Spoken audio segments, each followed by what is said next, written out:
राधे कृष्णा। कई लोगों के विचार आते हैं और प्रश्न आते हैं कि पितृपक्ष निकल गया और व्यापार के कारण या किसी विशेष कारण के कारण हमने अपने पितरों का श्राद्ध नहीं किया, पितरों का पूजन नहीं किया और पितरों से संबंधित कोई कार्य नहीं किया, तो अब क्या करें? क्या पूरे साल इंतजार करना पड़ेगा? देखिए, पूरे साल इंतजार करने की आवश्यकता नहीं है,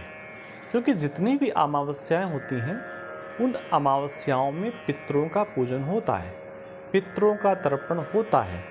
और जितनी भी गया जी में प्रक्रियाएं होती हैं वो सारी की सारी प्रक्रियाएं अमावस्या को हो सकती हैं। पहला तरीका है कि अगर आपका समय निकल चुका है और पितृपक्ष बीत चुके हैं, आपने पितृपक्ष में पितरों का पूजन नहीं किया, तो आप सबसे पहले गया धाम पे जाएं, गया तीर्थ पर जाएं, अपने पितरों के निमित्त आप वहां पर पूजन करें। एक बात और भी है, जब आप गया में पूजन कर रहे होते हैं तो फिर आपको विशेष अलग से कोई तिथि पर्व देखने की आवश्यकता नहीं, केवल आपको समय निकाल करके वहां पर पहुंचने की आवश्यकता है। अगर आप अपने आसपास कहीं पर पितरों के निमित्त कोई कार्य कर रहे हैं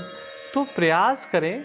कोई विशेष श्रेष्ठ नदी हो, नदियाँ सारी श्रेष्ठ होती हैं, श्रेष्ठ नदी का तात्पर्य है गंगा हो, यमुना हो और ऐसी कोई बड़ी नदियाँ हों, तो आप उनके निकट भी अपने पितरों के निमित्त पूजन कर सकते हैं। अब गंगा यमुना बहुत दूर है तो फिर आपके पास जो नदी है उस नदी के निकट पूजन कर सकते हैं। अब नदी भी बहुत दूर है तो आपके आसपास जो नहर बह रही है, जो बहता हुआ जल है, आप वहाँ जाकर के भी पितरों के निमित्त पूजन कर सकते हैं। अगर श्राद्ध निकल चुके हैं तो आप अमावस्या को प्रमुखता दीजिए,